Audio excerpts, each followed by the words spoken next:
All right, moment of truth, moment of truth, moment of truth, moment of truth. I literally left expiration on for the entire like my shift. It's a whole 8 hours. So this is the intro. It's me finding out if I got any holy waters of the universe. So this is either gonna be a really happy intro of sunshine and rainbows, or it won't be. Come on, game. People are already criticizing me for being too negative. Come on. Or maybe this is reverse psychology trying to trick the game into giving me what I actually want by putting the video on the line. Yeah, come on, give me what I want. Come on, please. All right, moment of truth. So 452 exploration count. Come on. Nope.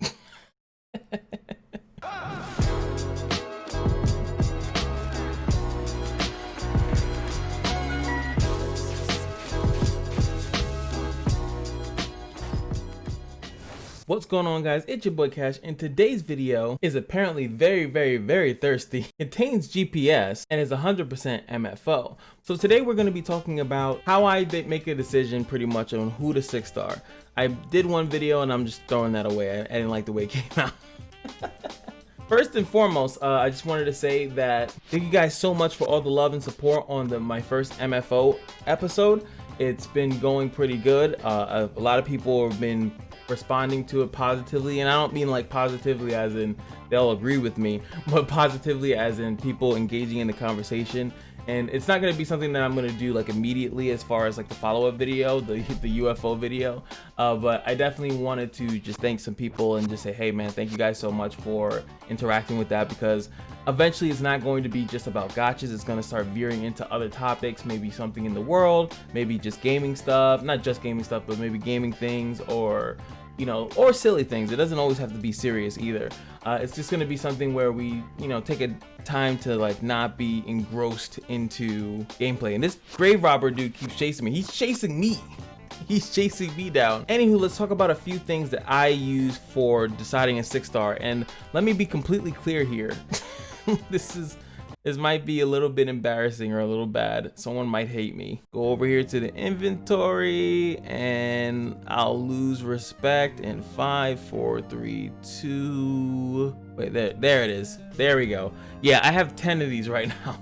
That means I can make 5 6-stars right now. Why haven't I done it? That's a pretty important question, I would say. Why haven't I made my 6-stars? There's a couple of things that are like, it's so hard to just be like, oh, just throw it into the wind. I'm like, of course. Oh, it's such an easy it's not an easy decision, man. What I want to go through is a couple decisions in which I wanted to showcase that I'm going to be using to make my 6-star. Now, as you saw when we were just looking at the holy word of the universe, it says that the blessing sanctum is where they come from. This stage is very easy on every day to do it on special, but also I want you to know that you don't have to do it on special in order to get the holy word of the universe. So if you ever have blessing sanctums like tickets and you have them stacked up and you can't do special, make sure you can do maniac. And as you can see, I can auto right now on maniac. But the other reason why you want to be able to do special is because it's the highest, it's the stage or the dungeon or whatever that gives you the highest amount of star of faith. I'm assuming that it probably has the highest rate of holy word of the universe too, like as far as that in comparison to exploration. Now exploration is, as you can see here, this is bad. There's no more lab currently in the game. Eventually they said that they'll bring it back, but I do want to point out that anytime you have stamina, there's an event here, you want to do your event first, and then after that go all into stamina. And then anytime that you're not actively playing the game, make sure you're doing smart exploration to increase your chances of getting holy word of the universe. Now, I've already made statements that I don't like RNG progression. I think it's trash, and I think it shouldn't be in these games at all. I think that consistent progression or crafting systems are like amazing, and I'm so happy that games have started to adapt it.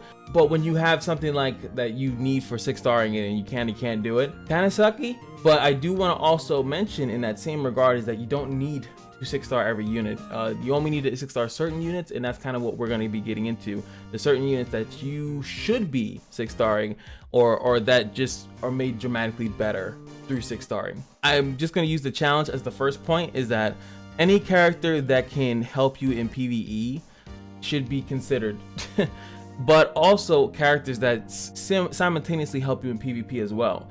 I think that it's like I was just saying, that a lot of characters can work with 5-star with really, really good gear, especially some of the fadeds that you have. You don't necessarily need to 6-star them, but if they can kind of work in both, that you can work on your PvP team plus your PvE team at the same time, I think that there's strength to that. I think that that makes a character a good candidate. I think that that's why one of my first 6 stars, outside of it being for respect, was Rudley. Rudley was able to skyrocket in DPS. He was able to tank more because when you 6-star, or when you level them up in general, they can hold more gear, they get more stats, they're just an overall better character.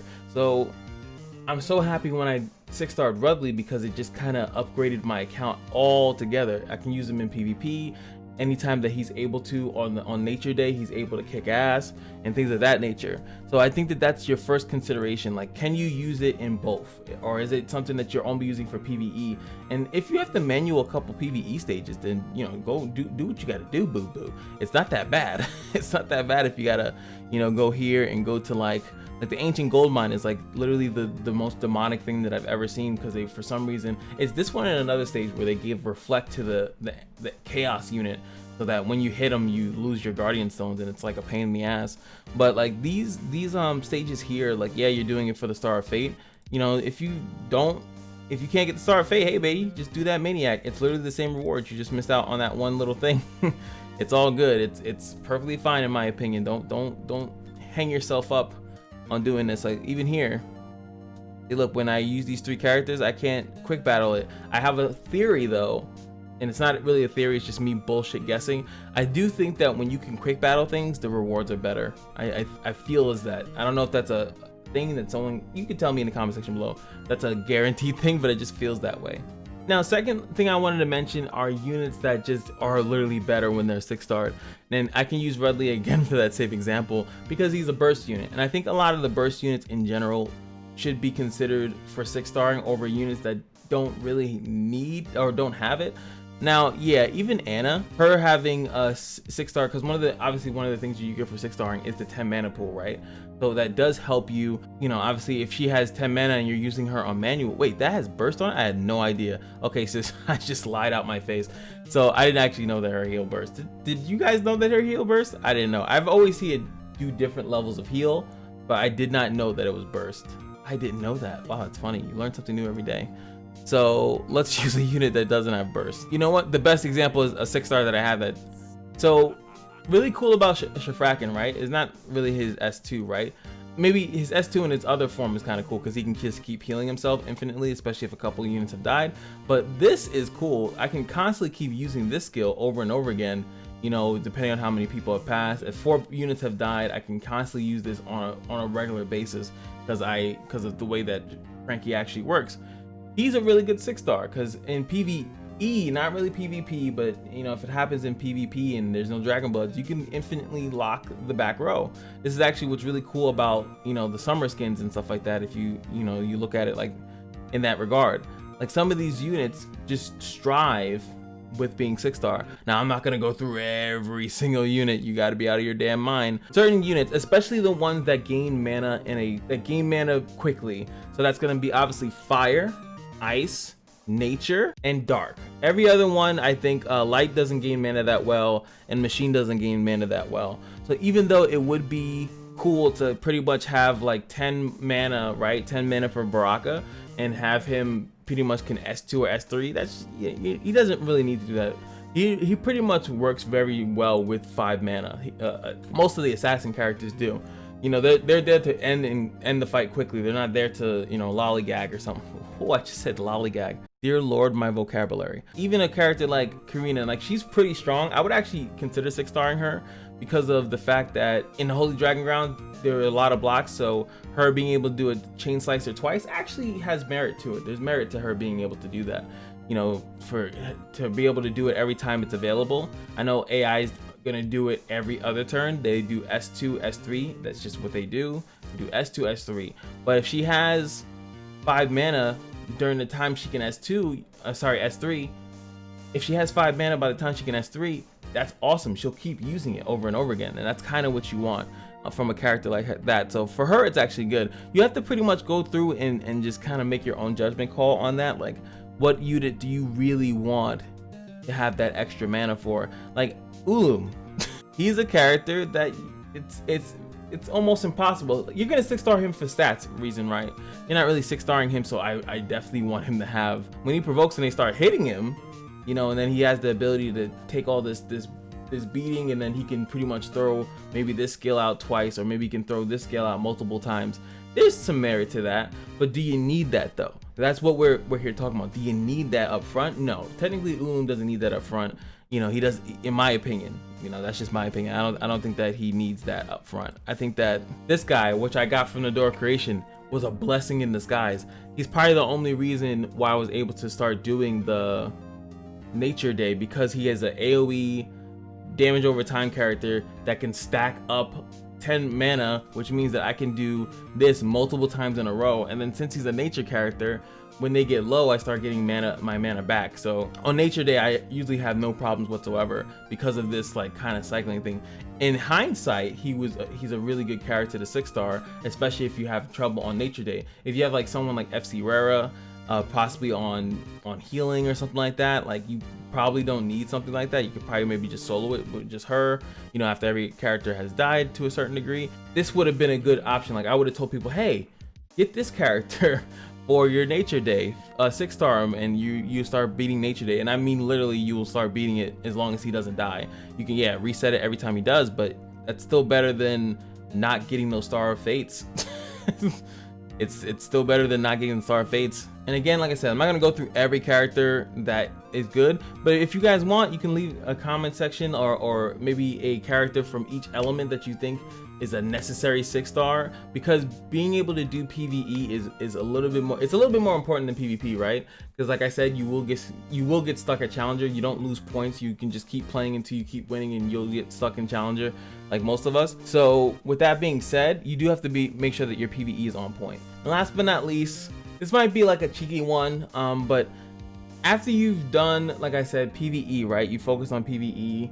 Then secondly, you chose characters that kind of help you out with a PvE, PvP kind of thing. I think then at that point, you can look at PvP oriented characters. That's the point where I'm at. So when I'm looking to 6-star characters now, I'm pretty much looking to increase my PvP. Again, I'll keep reiterating this, like you don't need to 6-star every character. A lot of characters work pretty fine once they unlock their mana gain ability at 5-star. So when I'm looking at a character, I'm like, what other units can I use that can possibly benefit my tag? Because that's like everyone's weakness right now, is the tag battles. They don't have a fully set team for each slot that can deal with everything, right? Once you kind of got a grasp on PvE, when you can do all the special dungeons on every day, Maggie is a PvP choice. She doesn't really help me too much on Fire Day. I was doing Fire Day perfectly fine without her. With Carlos, you know, she makes it go a little bit quicker, which is nice. And obviously having a fake core in those days, she's a PvP choice, and so is Baraka, even though I need to level him up for PvE, right? Because he's the Machine Day god. I just haven't really focused on him. He should be better than what he is right now. So I thought what would be cool in this video is that we do the door creation thing. Usually I save that for another video, but we're just gonna do it at the end here. So just to recap, what you're gonna be doing is focus on PvE kind of first. Make sure that you can get units that can help you in PvE overall, with a little bit of hint of PvP. Secondly, if they actually need to, like if they benefit off of it in the character alone, like their entirety of their kit, do they benefit off of having the ability to go into 6 mana or more, in my opinion. And then lastly, then you can kind of focus on solely the PvP aspect of the character. I think that those are the 3 things that I would like to recommend. You guys can throw in any, you know, tips, tricks, or pips in the comment section. You, as we now call them, you can throw your UFOs in the comment section. Throw them at me, I'm ready. But I'm just gonna do this. Hopefully we get something spicy for the people and end the video off, you know. Nature Hero. Oh, look at the spoils. Damn it, I'm hoping. That's all I want. I want, if I'm gonna get a free 6-star, I just want it to be the rare characters that are part of the special dungeons. So I can just, you know, get the thing. Or I could just use it for fodder, doesn't matter. Anywho, as you can see, my lovely light is eating the wall, but But I hope this was somewhat helpful. Like I said, it's a very hard decision, and I promise to you I will use all 5 of those. The 5 characters that I'm probably going to upgrade right now is going to be Baraka, so I can do Machine Day a lot more easier just through stats. I think his stats will just go up. I want to save one for like Valentina. I'm definitely gonna get Valentina. I might have to simp for it, but I definitely want Valentina because I have Frankie. So if they either, like I said, either they're gonna make her something like doable by herself, like she still has her separate Fear of the Abyss stuff, or they might make her the first unit that has 2 different unique passives that work with 2 different units, which would be crazy for me. But I definitely want to save one for her, so there we go. So that leaves 3 left, right?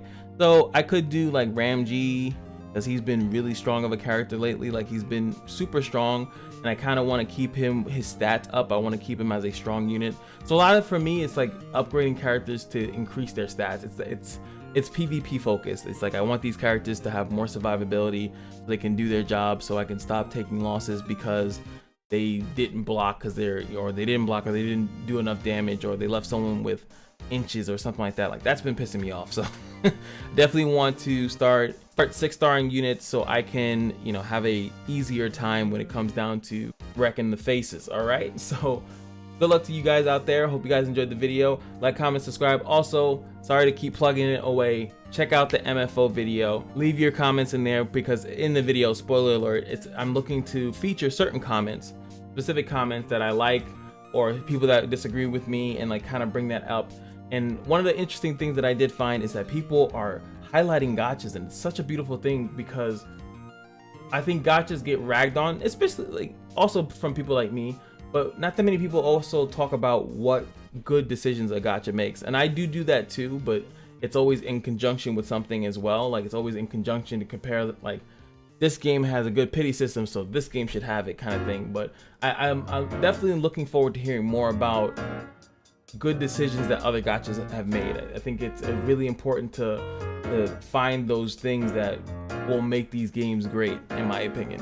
Anywho, just remember to like, comment, subscribe again, and I gotta keep saying it. I'm sorry. It's numbers based. We're at 5K. You know, it's because I keep saying that over and over again. But just remember that every day in the casino is your lucky day, and I'll see you guys in the next video. Peace.